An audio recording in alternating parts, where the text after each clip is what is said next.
Vas-y Mathias. Parfait. Merci Clément. Encore une fois, bonjour à toutes et à tous. Bienvenue pour ce webinaire de présentation de la version 29 d'Ocaveo. Cette version a été déployée dans vos environnements en milieu de semaine, mercredi matin. Vous y avez accès depuis mercredi matin. D'ailleurs, si certains d'entre vous l'ont testé, j'imagine que oui, n'hésitez pas à le signaler en commentaire. Ça m'intéresse également de savoir si vous avez déjà consulté la documentation de la version 29 que je vous partage à l'écran. Tout de suite, je parle exactement de cet article que nous vous avons diffusé via une newsletter en début de semaine. C'est toujours sympa de savoir que vous consultez cette documentation parce que ça nous prend un petit peu de temps à rédiger et voilà, on n'a pas trop de feedback, je vous l'avoue, sur ça. Donc, n'hésitez pas à nous en Il y a faire des si oui. Il y a des parfait. oui, pour ceux qui ne l'ont pas eu, je vais vous repousser le lien quoi qu'il arrive. Ouais, merci Clément, merci beaucoup. Donc, dans cette documentation qu'on va d'ailleurs utiliser comme guide durant ce webinaire, on est ensemble jusqu'à 14h15 pour ceux qui le peuvent.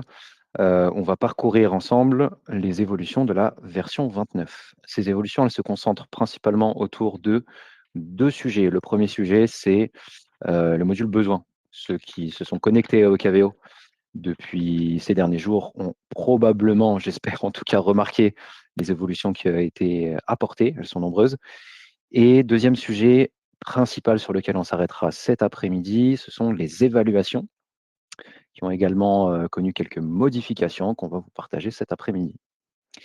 Voilà pour l'introduction. Je rappelle juste avant de passer sur la plateforme que pour accéder au support, plus globalement, au-delà du lien que Clément vous a repartagé, il vous suffit de cliquer sur le petit bouton en bas à droite que je vous montre dans un instant, auquel vous avez accès quand vous êtes sur Ocaveo. C'est celui-ci, le petit bouton orange avec un point d'interrogation. Sans transition, donc, je me trouve dans le module besoin pour vous parler du premier gros sujet de cette version 29, c'est donc les évolutions diverses et variées autour du module besoin.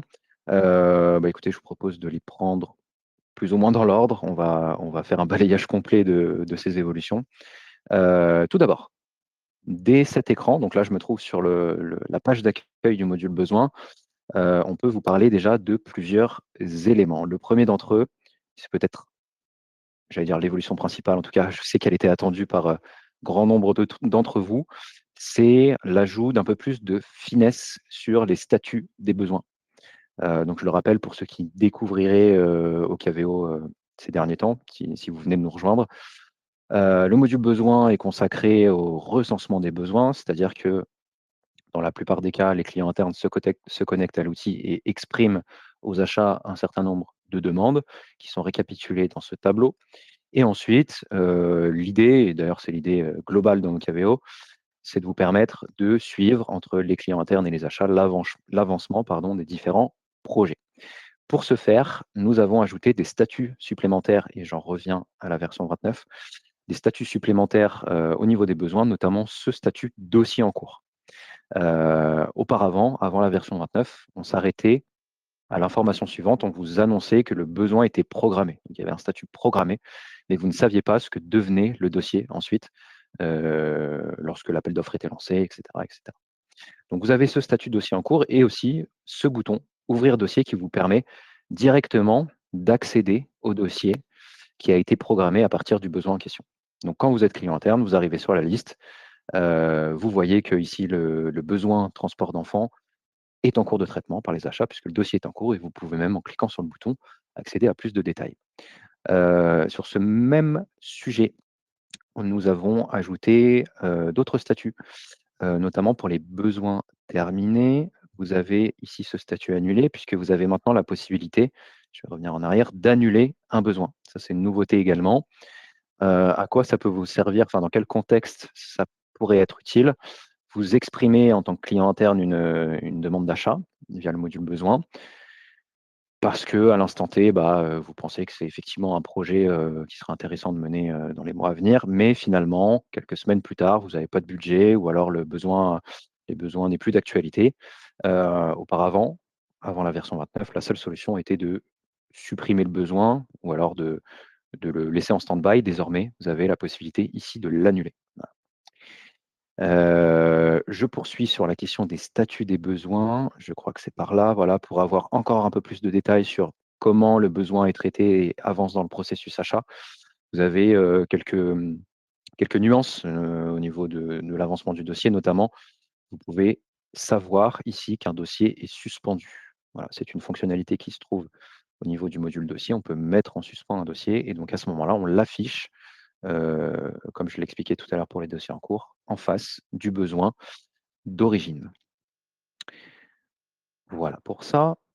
Clément, n'hésite pas à m'interrompre s'il y a des questions, sinon je déroule. On a pas mal de choses à voir ensemble, donc je ne m'arrête pas pour le moment. Pas de problème. Super. Ensuite, si je change légèrement de sujet, nous avons également apporté pas mal de retouches au niveau design et ergonomie autour de ce module besoin. Vous avez notamment un nouveau mode d'affichage qui peut être assez pratique. Lorsque vous cliquez sur le lien du besoin, là ici, que je survole avec ma souris, désormais, contrairement à avant, vous n'entrez plus directement dans le besoin, mais vous l'affichez, enfin, en tout cas vous affichez les informations synthétiques du besoin sur un petit volet latéral qui s'affiche à droite comme ça. Ce qui vous permet de gagner pas mal de temps, hein, en navigation si vous souhaitez, naviguer entre plusieurs besoins. Vous n'avez plus besoin de rentrer, sortir, puis rentrer dans un nouveau besoin. Il suffit de cliquer pour switcher entre différents besoins et vous avez directement accès à une vue synthétique. Et depuis ce panneau latéral, vous pouvez, non seulement voir les informations, c'est ce que je vous disais, mais également accéder au suivi du besoin, donc publier des commentaires et réaliser quelques actions. On parlait de l'annulation tout à l'heure. Vous pouvez supprimer un besoin sans avoir besoin, pardon pour la répétition, de rentrer à l'intérieur. On a deux petites questions sur le statut du dossier. Delphine nous demande s'il existe toujours le statut programmé. Et tac, tac, tac, Stéphanie nous demande dans quel cas un dossier peut être suspendu. Qu'est-ce qu'il devient? Qu'est-ce que ça veut dire un dossier suspendu? OK, première question, du coup Delphine, le statut programmé a été remplacé par le statut dossier en cours. C'est l'équivalent, hein, parce qu'en fait, l'ancien statut programmé signifiait qu'il y avait un dossier, qui avait été, programmé justement. Donc, non, il a moins de valeur avec cette évolution. Par contre, on a plus de nuances et de finesse. Il n'y a pas que dossier en cours, on l'a vu, il y a dossier suspendu. Ça me permet de répondre du coup à la deuxième question. Un dossier suspendu, bon, ça peut correspondre à plusieurs, cas d'usage différents, mais, un petit peu comme je l'expliquais tout à l'heure sur l'annulation d'un besoin, il se peut qu'un dossier d'achat soit lancé et que finalement, ben, pour différentes raisons, les acheteurs décident de le mettre en stand-by, hein, suspendu. Il faut le comprendre comme ça, en tout cas dans notre, vision des choses. C'est temporaire, une suspension et ça sous-entend que le dossier va être relancé dans quelques semaines, quelques mois, mais voilà. Après la raison pour laquelle vous suspendez, un dossier vous appartient, mais ça peut être, problématique budgétaire, de ressources au niveau des équipes, d'imprévus de tout ordre. Clément, n'hésite pas à compléter ma réponse, hein, si tu trouves que Non, c'est très bien. On a quand même des «réclamations» entre guillemets puisque Delphine et Mélanie nous disent qu'elles voient toujours le statut programmé bah, aujourd'hui, autant probablement pour sur moi, les pardon. anciennes demandes. Je préciserai, exactement les règles, entre les différents statuts, programmés et dossiers en cours. Je reviendrai vers vous, mesdames, on vous fera une communication à la fin du webinaire, dans le chat directement. Je vais préciser ça. Autant pour moi.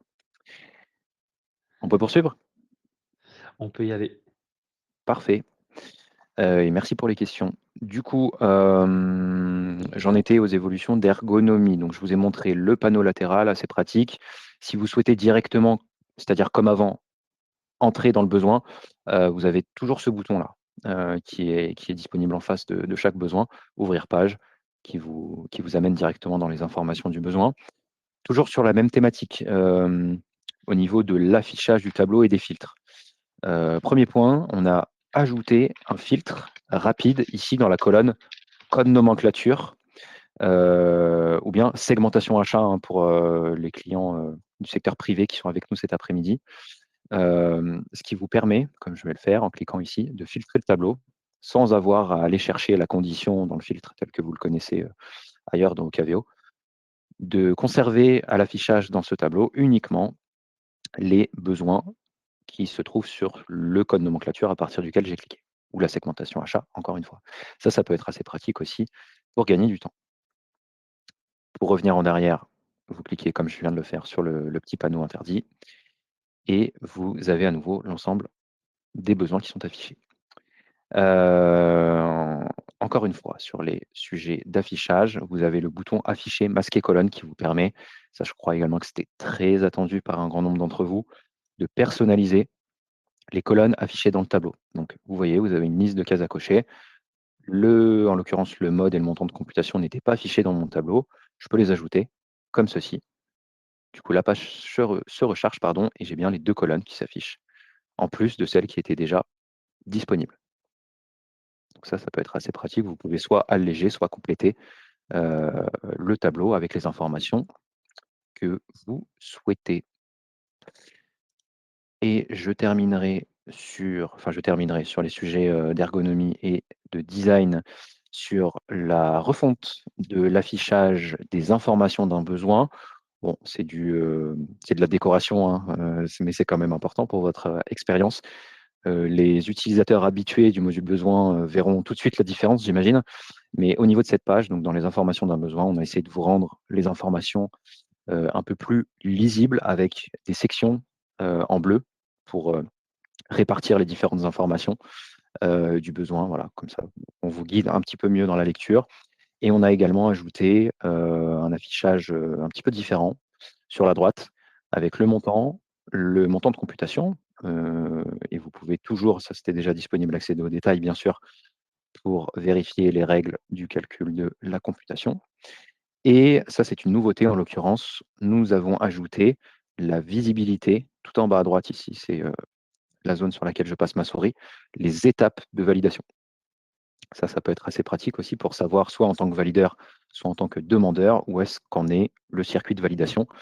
Auparavant, il fallait vous rendre dans le suivi et regarder événement par événement tout ce qui s'était passé. Et là, surtout, vous pouvez voir ce qui va se passer, enfin les prochaines étapes de validation. Ça, c'est super intéressant aussi. Voilà globalement pour les évolutions ergonomiques. Clément, tu m'arrêtes si il y a des questions, sinon je Oui. poursuis. Hem, je terminerai sur le sujet des besoins avec, la présentation du nouveau formulaire. Alors, quand je dis nouveau formulaire, il contient globalement les mêmes informations qu'avant. Là aussi, on a travaillé sur l'affichage, on a décomposé un petit peu plus finement et on a modifié l'affichage, les différents onglets du formulaire. Donc vous les voyez, ils sont maintenant ici au milieu du formulaire, alors qu'avant ils étaient plutôt sur la partie haute. On a également mis en avant le champ contrat à relancer. Ce champ, il peut être super important, en tout cas il peut être porteur d'informations très intéressantes. Il vous permet d'aller chercher un contrat expirant, dont le besoin que vous êtes en train de renseigner va prendre suite. Et ensuite, vous naviguez entre les différents onglets du formulaire pour compléter les informations. Toujours en termes d'ergonomie, et je pense que ça va être très apprécié aussi, de la part de nos utilisateurs, on vous propose un compteur ici en bas du formulaire, en bas à gauche, qui vous permet d'avoir une visualisation sur le nombre, sur la complétude en fait du formulaire. Là où avant vous avanciez un petit peu à l'aveugle et parfois, quand vous cliquiez sur enregistrer, ben, vous aviez une erreur qui vous disait que tel champ n'était pas complété. Donc là, vous savez où vous en êtes, et en plus de ça, pour simplifier encore plus votre saisie, nous avons mis à disposition dans cette version 29 un vrai mode brouillon. Là aussi, c'était, attendu depuis très longtemps, qui vous permet d'enregistrer à n'importe quel moment, votre formulaire, c'est-à-dire sans forcément avoir complété tous les champs obligatoires pour reprendre a posteriori, le remplissage de votre besoin. Voilà, ça vous permet de faire des pauses, et de revenir, plus tard sur le renseignement du besoin. Voilà.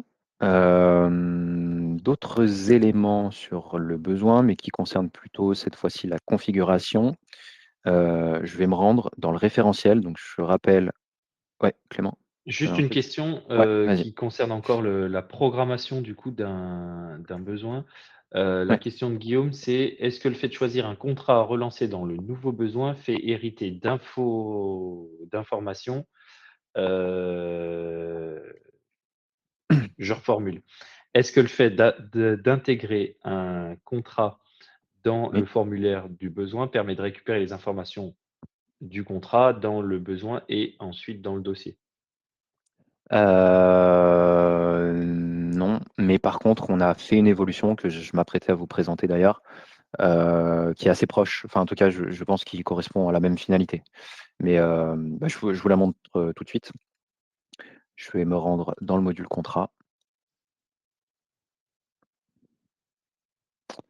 Je vais ouvrir un contrat au hasard.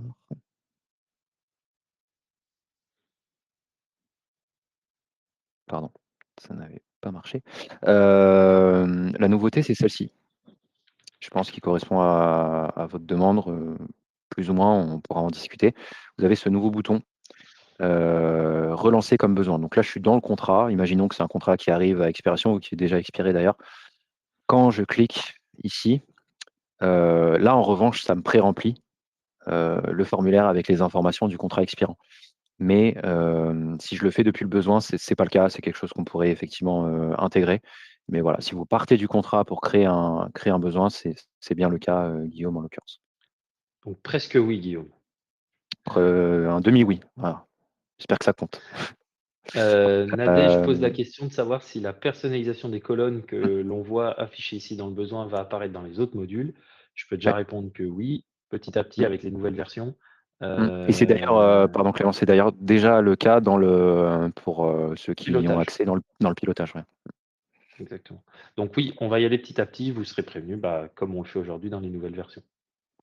C'est effectivement prévu. On y va step by step, comme on dit. Comme on dit à Voiron, hein, Clément. Hop, je vais aller dans le référentiel formulaire pour reprendre mes explications. Hop, on va aller ici. Donc, comme je le disais, cette fonctionnalité est réservée aux administrateurs. Là aussi, je crois que vous étiez nombreux à l'attendre et j'anticipe une question qui vient d'être posée sur la personnalisation des tableaux. La fonctionnalité que je m'apprête à vous montrer, c'est-à-dire la personnalisation des champs standards qui est actuellement disponible pour les besoins et les évaluations fournisseurs, on y reviendra juste après, sera également étendue aux autres modules au fur et à mesure de l'année 2026. Voilà. Pour l'instant, ce que je vais vous montrer tout de suite, c'est uniquement dans les besoins et dans les évaluations. Mais néanmoins, ça reste très intéressant, je pense, puisque vous aviez déjà la possibilité, vous le savez, hein, je pense toutes et tous, d'ajouter des champs personnalisés dans les formulaires, donc vos propres champs, vos champs spécifiques. La nouveauté, c'est que vous pouvez maintenant jouer, entre guillemets, c'est-à-dire activer ou désactiver les champs standards d'OKVO. Par exemple, dans le formulaire des besoins, vous avez un champ référence qui par défaut est masqué. Maintenant, vous pouvez le rendre optionnel, obligatoire. Même chose avec les étiquettes que nous avons ajoutées, qui est un champ standard, masqué par défaut, mais vous pouvez l'activer en le rendant soit optionnel, soit obligatoire. Et c'est le cas dans les différents onglets du module besoin. Donc là, si je vais dans l'onglet estimation financière, vous avez la possibilité de rendre optionnel, obligatoire le champ budget, par exemple. Donc vous pouvez jouer sur le contenu des formulaires. Et encore une fois, je pense que ça aura beaucoup de valeur à l'avenir dans d'autres modules, notamment, on peut penser aux modules fournisseurs et contrats notamment. Ou les dossiers, François, je viens de voir votre message, effectivement, mais comme je l'ai dit, ça arrivera progressivement. On peut faire une petite pause, Clément, s'il y a des questions. Ça va me permettre de voir si je n'ai rien oublié. On a parlé Pour de l'instant, l'affichage, des ça va, on y a statuts, répondu. des champs et de la relance. Je vais vous lister ici, et encore une fois, je vous renvoie vers l'article, d'autres évolutions dont on n'aurait peut-être pas parlé. Personnalisation, ça on l'a vu. Refonte des filtres, on l'a vu. Alors, on ne l'a pas vraiment vu, mais refonte des filtres, ça veut dire que désormais, depuis le tableau des besoins, vous avez la possibilité de filtrer sur n'importe quel attribut des besoins. Là où avant, vous étiez limité, maintenant, quand vous cliquez ici, vous avez accès à tous les filtres possibles et inimaginables par rapport aux données que contiennent les besoins. On a enrichi les filtres, autrement dit. Filtre rapide sur le code nomenclature ou la segmentation achat, c'est OK. Les étapes de validation, la saisie manuelle de la référence, ça fait référence au champ à activer dont je viens de vous parler. Nous avons, comme on l'a vu rapidement, ajouté les étiquettes que vous connaissez déjà dans les autres modules, dossiers, contrats, fournisseurs notamment, au niveau des besoins, pour ajouter des tags, pour filtrer, vous aider à classer vos besoins, ça peut être utile. Le mode brouillon avec un article qui vous explique un petit peu mieux que je n'ai eu le temps de le faire cet après-midi, le fonctionnement. Ça, on n'en a pas parlé, les nouvelles conditions de déclenchement des validations. Donc, quand vous mettez en place des circuits de validation dans le référentiel sur les besoins, vous avez désormais la possibilité d'aller chercher comme condition de déclenchement de ces circuits de validation vos propres champs personnalisés.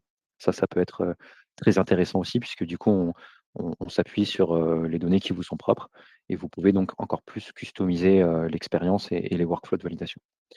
Duplication et annulation d'un besoin. Je vous ai parlé de l'annulation, mais pas de la duplication. Donc ça, c'était pas disponible avant la version 29, mais ici, vous pouvez dupliquer un besoin pour gagner du temps, hein, si vous avez des besoins qui sont proches ou qui se renouvellent année par année, ça peut être utile. Et je terminerai par ça, annulation d'une période de recensement. Donc là, c'est plutôt à la main des administrateurs. Je vais vous le montrer en me rendant sur l'exercice suivant.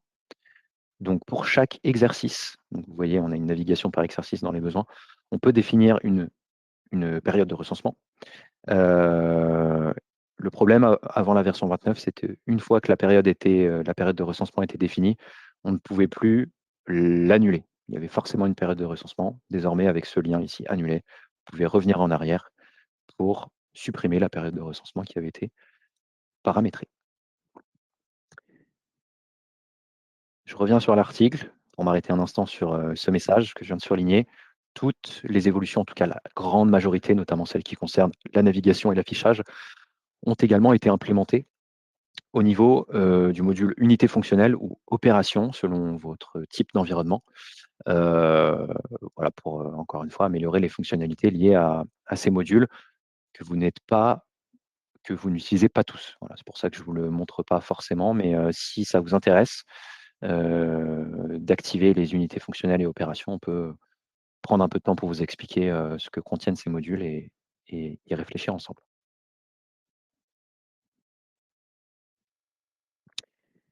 Clément, je vois qu'il y a quelques Vas-y. questions, messages, mais ouais, c'est bon. Parfait. Je vous propose de passer au sujet suivant. Donc, les évaluations fournisseurs, où là, également, il y a eu pas mal de nouveautés. Je vais me rendre ici, dans la page de restitution des évaluations d'un fournisseur. Donc, je refais le chemin pour ceux qui ne l'auraient pas immédiatement en tête. Je vais dans le module fournisseur et ensuite, j'accède à une fiche fournisseur depuis ma base, en l'occurrence, le fournisseur Acorus ici. Pour ceux qui utilisent déjà les fonctionnalités d'évaluation, j'imagine que vous voyez assez rapidement ce qui a été fait dans cette version 29 sur le volet de la restitution des données. Donc voilà, on a revu l'affichage de cette page avec les filtres qui sont maintenant à droite. D'ailleurs, on ne parle plus vraiment de filtres, mais pour utiliser un terme technique, de facettes. Les facettes, c'est des filtres qui vous indiquent le nombre de données qui correspond à chaque filtre. Par exemple, là, le petit 4 signifie qu'il y a eu en 2025 4 évaluations et 2 en 2024. Donc vous voyez déjà, vous anticipez le résultat que vous allez pouvoir obtenir grâce au filtre. C'est ça qui est intéressant. Les indicateurs sur la partie centrale de l'écran, avec notamment la possibilité d'afficher directement sur la page le mode radar que je crois vous appréciez, vous êtes nombreux à apprécier, pour voir le positionnement sur chaque critère principal du fournisseur selon les notes qui lui ont été données. 2 nouveaux indicateurs. Celui-ci, ça va faire le lien avec les nouveautés dont je vais vous parler juste après.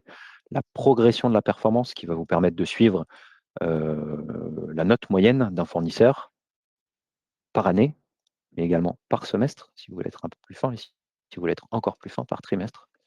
Voilà, donc c'est assez intéressant de voir s'il y a une courbe qui montre une tendance et également l'ajout de la comparaison des prestations. Donc c'est cela dont on parle. Qu'est-ce que ça veut dire la comparaison des prestations? Un fournisseur, vous avez la possibilité de rattacher un fournisseur à une ou plusieurs catégories d'achat sur la base de la segmentation qui est en place dans votre référentiel. Donc pour prendre l'exemple de mon fournisseur Acorus, il est rattaché à 3 familles, travaux de charpente, travaux de plâtrerie, travaux d'électricité, et vous allez pouvoir observer sa performance sur ces différentes familles d'achat. J'y reviendrai juste après. Mais Clément, vas-y. Non, je voudrais juste que tu puisses remontrer à tout le monde comment on peut rajouter les périodes justement d'évaluation. Ouais, c'est des prévus juste après. Je m'en occupe. Merci. Et je terminerai juste sur la présentation de la page, du coup. La liste des évaluations qui se trouvait au centre, plutôt en haut. Désormais, on l'a descendu, parce qu'on souhaitait mettre en avant plutôt les indicateurs macro, ça nous semblait plus intéressant. Mais évidemment, la liste est toujours disponible avec l'affichage des notes par critère, les commentaires si vous en avez, et la possibilité d'éditer la page en PDF ou de l'envoyer. C'est notamment utile pour l'envoyer aux fournisseurs si vous souhaitez leur partager une synthèse de leur notation dans Ocabeo. Effectivement, Clément, tu as raison, il faut revenir sur quelques points que j'ai abordés, notamment la question de la progression qui est liée aux périodes qui ont été ajoutées et la comparaison des prestations. Avant de vous afficher le formulaire, je vais vous montrer en retournant dans le référentiel formulaire, ici. Au niveau des évaluations, formulaire, évaluation, vous avez effectivement la possibilité d'ajouter 2 nouveaux champs standards dans les formulaires d'évaluation. La période, donc là qui est masquée mais que je vais ajouter pour vous montrer comment ça se passe au moment de l'évaluation, ainsi que l'évaluation des prestations. Donc c'est fait le lien avec la segmentation achat, c'est ce que je vous expliquais tout à l'heure. Je reviens sur mon fournisseur, je vais cliquer sur le bouton évaluer qui n'a pas changé de place en l'occurrence. La nouveauté ici, c'est donc ces 2 champs dont je viens de vous parler. Période évaluée, qui va vous permettre de dire, en fait, l'évaluation que je m'apprête à donner, à renseigner dans Ocaveo, elle s'applique sur une plage sur un intervalle de temps, en fait. Là où avant, on considérait, et c'était parce qu'on ne pouvait pas faire mieux, on considérait que l'évaluation s'appliquait le jour où elle était donnée, ce qui n'est pas forcément vrai, hein. Vous pouvez évaluer un fournisseur sur une prestation qui a eu lieu il y a 1 voire 2 ans. Alors après, c'est peut-être un peu vieux, mais c'est ça l'idée. On a des liens rapides qui vous permettent de dire facilement si vous souhaitez l'évaluer sur les 3 derniers mois, les 6 derniers mois, les 12 derniers mois, mais bien sûr, ça reste libre à la saisie, date de début, date de fin de la période. Et sur le sujet des prestations, on vous affiche là où les segmentations rattachées au fournisseur. Et là, c'est pareil, vous définissez le périmètre de votre évaluation. Parce que peut-être que avec ce fournisseur à Chorus, vous n'avez travaillé que sur des sujets de charpente. Donc, cochez la case charpente et donc l'évaluation que vous allez renseigner ensuite va concerner uniquement cette famille. Mais vous pouvez tout à fait, en cochant toutes les cases, l'évaluer sur l'ensemble de son périmètre. Et ensuite, les critères, les commentaires, ça n'a pas changé. Donc c'est sur ces données-là, ces nouveaux champs qu'on s'appuie pour calculer la progression de la performance. Ça, c'est basé sur les périodes et la comparaison des prestations qui se base sur les segmentations, les familles d'achats que vous cochez au moment de l'évaluation. Et après, vous avez des filtres qui sont associés, hein, pareil sur les prestations. Si vous voulez filtrer la page uniquement sur les évaluations relatives aux travaux d'électricité, vous voyez ici que la page se met à jour automatiquement. Avons-nous des questions? Pardon Clément, j'arrête pas de te demander, mais vu que j'ai pas Non, la non, c'est très bien. visibilité. Pour l'instant, ne t'inquiète pas. Ça a l'air Super. d'être très clair, les explications. Cool. Ah, si, excusez-moi, Mélanie, une petite Ouais. question qui arrive en même temps. Si j'évalue un contrat, la période sélectionnée prendra en compte les dates du contrat et viendra s'ajouter à l'évaluation globale du fournisseur? Pardon, tu peux me la refaire Clément? Je suis pas sûr d'avoir Si compris. j'évalue un contrat, donc là, on est Ouais, dans le cadre d'une prestation, ouais. est-ce que le fait de sélectionner la Ah oui, la famille période du ouais, OK. oui, en gros, oui, Mélanie, si vous évaluez un contrat, ça redescendra toujours sur la fiche du fournisseur. Ouais, C'est bien ça la question. si c'est ça la question et sur la question de la période, à vérifier, pardon, je prends des pincettes sur cette réponse. Mais il me semble qu'on considère que l'évaluation s'applique sur la période du contrat du coup, début-fin du contrat, par rapport à ce que je viens de vous montrer. Mais à vérifier. Je m'avance peut-être un OK, peu, auquel cas ce serait je probablement intéressant de préciserai. le faire. Ouais, Merci. heu, parfait. Alors tout ce que je vous ai montré là, c'est ce sur quoi j'allais enchaîner. C'est donc disponible lorsque vous évaluez spontanément un fournisseur, je mets des guillemets, hein, c'est un terme qui m'est propre. C'est-à-dire quand vous passez par cette page-là et que vous cliquez sur évaluer, voilà. C'est ce que je vous ai montré jusqu'à maintenant, mais c'est également disponible lorsque vous lancez des campagnes d'évaluation. Heu, donc là, je me trouve dans le module demande. On peut, vous le savez, probablement tous maintenant puisque cette fonctionnalité est disponible depuis plusieurs semaines, mois, créer des campagnes d'évaluation des fournisseurs ou des contrats. Et donc les champs période et prestations, ici, sont disponibles dans le formulaire de création de la campagne en elle-même. Et ensuite, toute la mécanique que je vous ai décrite va se mettre en place lorsque les utilisateurs vont répondre à la campagne et évaluer les fournisseurs. Donc là, je peux définir, à partir de ma segmentation achat, le périmètre de la campagne en sélectionnant une ou plusieurs catégories d'achat. Je ne vous ai pas parlé de ce nouveau champ également au niveau des évaluations que vous pourrez retrouver si vous souhaitez l'activer. Au niveau des évaluations spontanées, vous avez également, en plus de la période et des prestations, la possibilité de définir pour quelle organisation, c'est-à-dire entité, direction, service, s'applique l'évaluation. Voilà. Vous pouvez restreindre une campagne, par exemple, à une organisation donnée pour savoir que voilà, les réponses à cette campagne proviennent de la direction X ou Y.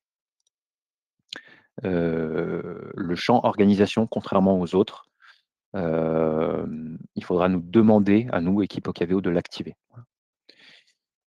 Et on est disponible via le chat pour ce faire, il n'y a aucun souci. Je reviens sur l'article pour, comme tout à l'heure, sur les besoins parcourir l'ensemble des évols. Donc on a parlé de la restitution, on a parlé des prestations, de la période, de l'organisation. Tout ça, on en a parlé, oui. Alors un petit mot sur cette évolution. Amélioration du lien vers les campagnes d'évaluation dans la liste des évaluations d'un fournisseur. Je vais aller ici cette fois-ci pour vous repréciser un fonctionnement qui est peut-être pas forcément clair quand vous découvrez OKVO et le sujet des évaluations. Donc vous pouvez, on vient de le voir, lancer des campagnes d'évaluation. Les résultats, c'est-à-dire les réponses à ces campagnes d'évaluation, s'affichent dans la fiche fournisseur, hein, c'est bien le cas ici. L'évolution en question, c'est qu'on vous met à disposition un lien, quand c'est le cas ici, qui vous renvoie dans la campagne vers la réponse qui correspond à ce qui est affiché dans la fiche du fournisseur. Voilà.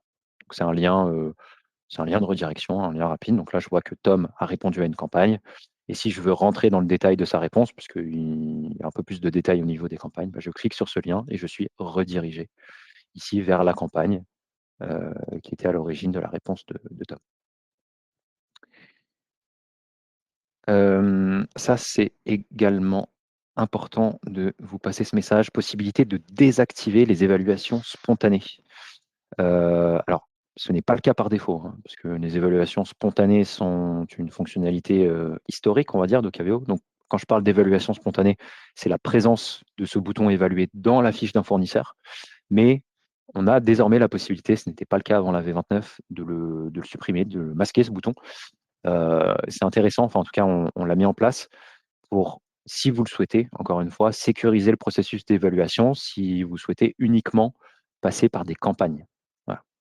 Ça évite à des utilisateurs d'accéder aux fiches et d'évaluer sans qu'une campagne ait été organisée spontanément un fournisseur. Voilà. Et là aussi, il faut nous faire une demande spécifique pour qu'on désactive la fonctionnalité. Et le filtrage, je vous en ai parlé. Avant de passer Pour au l'instant, pas de reste questions des... et il Ok, reste 7 minutes. 7 minutes, on est pas mal, je pense, niveau timing. Il nous restera peut-être même quelques instants à la fin. Donc, d'autres évolutions que je vous ai rappelées en fin d'article. Tout d'abord, au niveau du référentiel, nous avons ajouté, je vais vous le montrer en live, dans les référentiels équipe et client interne, c'est-à-dire dans les deux référentiels où vous créez des utilisateurs OKVO. Encore une fois, ça s'adresse plutôt, voire uniquement aux administrateurs qui sont avec nous cet après-midi, ce champ code interne qui vous permet, si c'est utile, notamment dans le cadre d'interface avec vos outils internes, d'entrer un code pour l'utilisateur, puisqu'on sait que dans certains outils RH ou financiers même, les utilisateurs peuvent avoir un code alphanumérique associé, ça permet de faire ce lien. Au niveau de l'open data, là on peut peut-être s'arrêter un instant, j'imagine que ça vous intéressera fortement ces évolutions. On a ajouté 3 choses. Tout d'abord, le label RFAR pour RFAR, Clément, aide-moi, j'ai un trou de mémoire. Relations fournisseurs. C'est Je ça. ne l'ai plus. Ah, Ah, c'est ça. Hein. je vais te le retrouver tout de suite. Ils vont nous le dire, tiens. C'est ceux qui sont concernés. Je vois qu'Angèle, elle est dessus. Achat Ouais, responsable.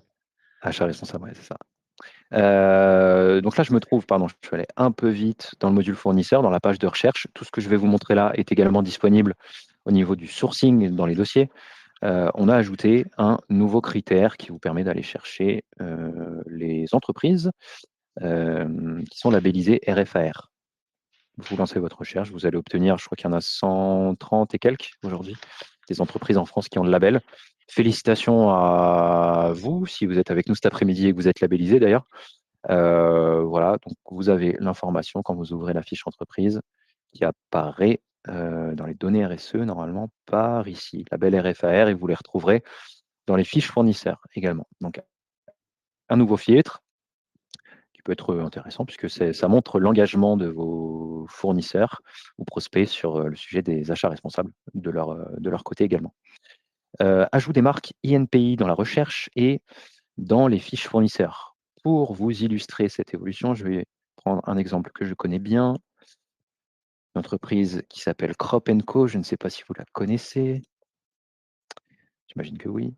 Hop, c'est ça, la nouveauté. Donc là, je suis dans la fiche du fournisseur, un nouveau champ qui est rempli donc par l'open data, hein, vous n'avez pas besoin de saisir ces informations. Marque déposée, on est allé chercher cette info auprès de l'INPI. Donc là, on voit que Crop Co, que vous connaissez bien, est propriétaire, je ne trouvais plus le mot, de la marque Crop Co et OKVO, puisque c'est Crop Co qui édite la solution que vous connaissez bien et que vous adorez. Et les marques INPI sont également disponibles au niveau de la recherche par mots-clés. C'est-à-dire que si je tape OKVO, le fournisseur Crop Co va remonter, ce qui n'est pas forcément évident, hein, puisque OKVO, c'est nulle part dans le nom de Crop Co. Mais désormais, vu qu'on a indexé les marques des sociétés, des entreprises, vous pouvez les utiliser également dans la recherche par mots-clés.